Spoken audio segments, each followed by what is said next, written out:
Well, hello folks, how are yous? How yous keep? My name's Ned Dunn and I'm down here in Lindwick Studios here now doing the lovely Black Tree sessions. And I hope you're having a great old Christmas and getting a load of mince pies into you. And anyway, I love birds, so I'm going to give you a poem about birds.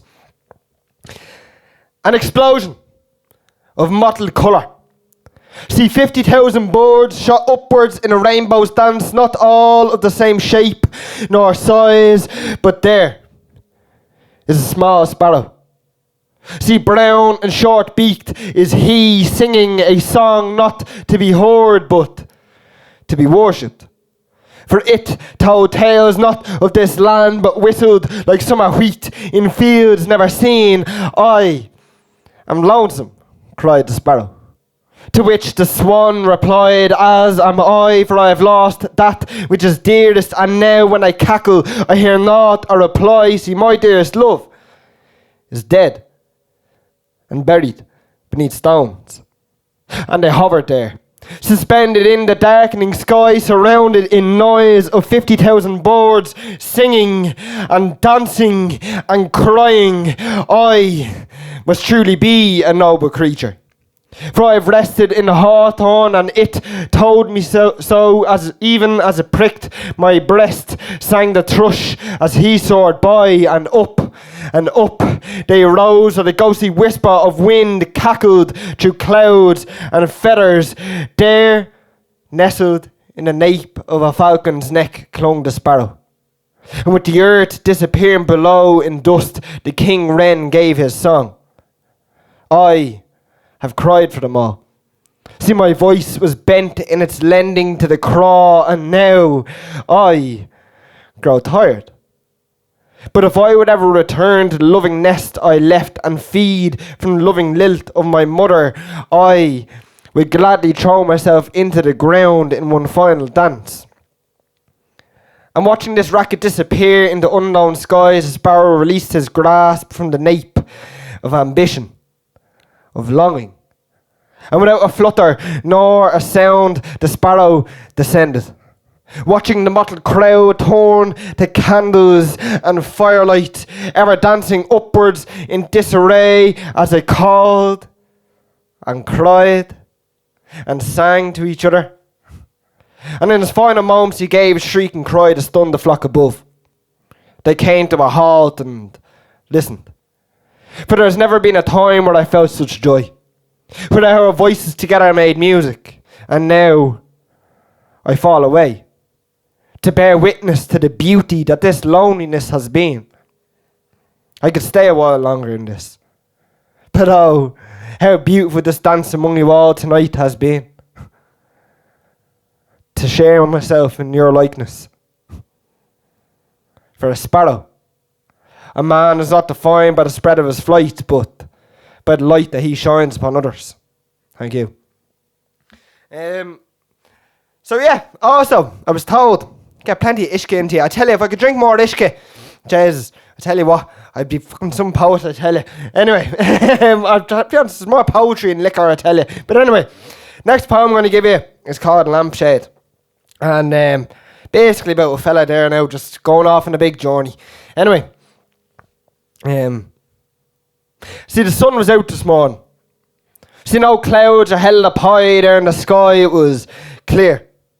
And so I turned around to face the outside of this whole situation, but could see nothing. See, we had always said that we wanted to go to the beach, to soak our feet in that salty, grimy water, and you always said if you could, you keep it all the exact same way. And see, I truly wish you did, but you're not here anymore. See, some of those were there when everything was fair and now lost to the faculties of time. Others, blown away to Van Diemen's Land in the search of glory and the noble pursuit of a 9 to 5. See, you got lost somewhere in between the whole thing of, well, I'm not good enough for this. And I guess that's why you wanted to go to the beach. To gaze out to sea and see a vacant space, a place where you could feel alone and unwatched. For you never liked the feeling like you were seen by other people, but oh, what I would not give to watch you stand there.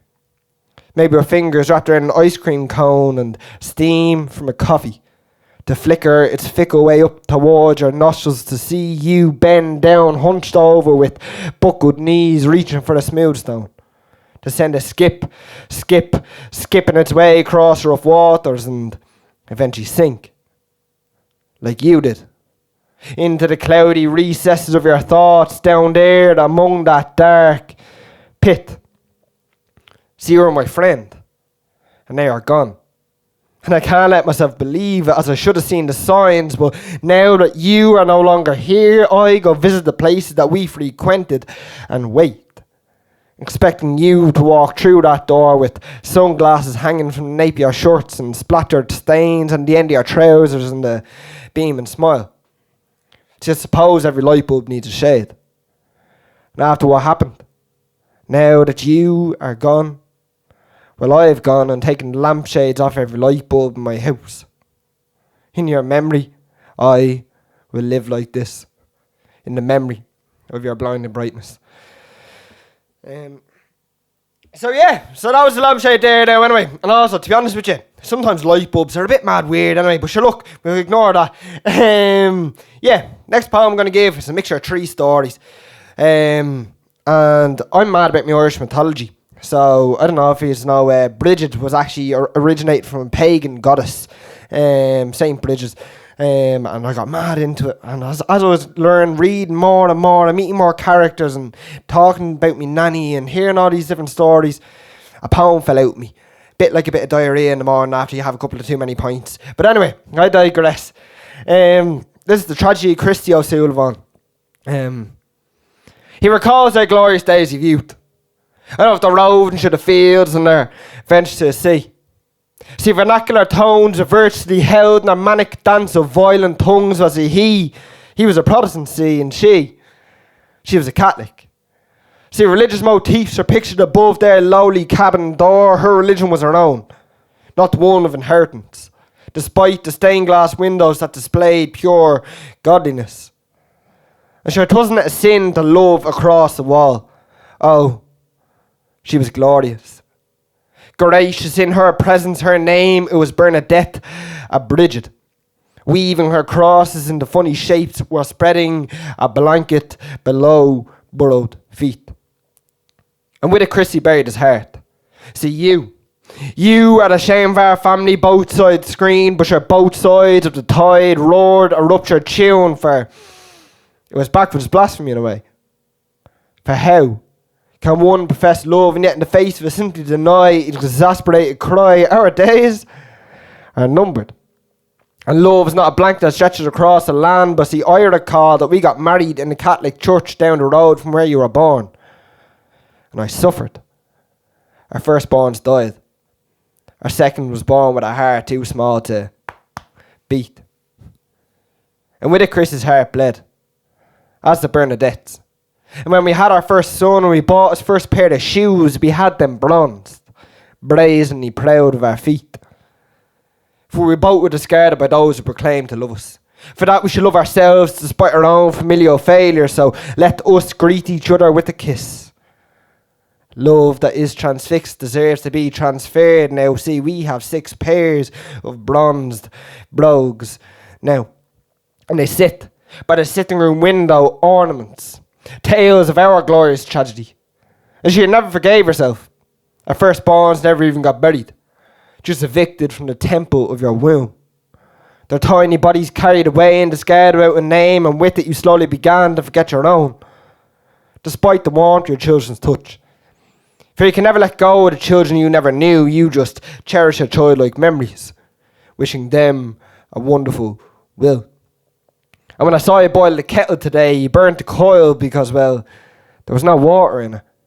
And she made tea 9 times a day while simple pleasures were forgotten. She is in simplicity the source of sound cipherings. See, our children have grown. And we are old now. And it is a love that we profess despite our inability to progress through the pronged fences of the walls of home that I believe to make you capable of recognition. I love you, Bernie, but I am old too. My fall the other day from the back garden step broke my hip. I just physically cannot help you anymore. I have betrayed you. And in the betrayal, belies, and wound that not even love can protect. Like you to protect us from the stones that are thrown at our house, because don't forget, I was a Protestant. And you were a Catholic. And when our son called around there for tea the other day, well, you didn't remember he was there after he left. And through the absconsion of your absent, ardent mind, burning with the absolute horror to face your beloved thoughts, Christy signed the papers that were set in front of him. And some old house to be your home, with a blue inflatable mattress as your bed. And Bernie believed she was going in to have bloods taken. And a year passed. And then a second. And Bernie forgot her family name, and a god was neither a Catholic or a Protestant. But the carer said that she's a nice lady. So they tell Christy every day when he hobbles up the driveway to the old house in his blue rollator. And they were laughing, saying that maybe Christy should be in the old house too.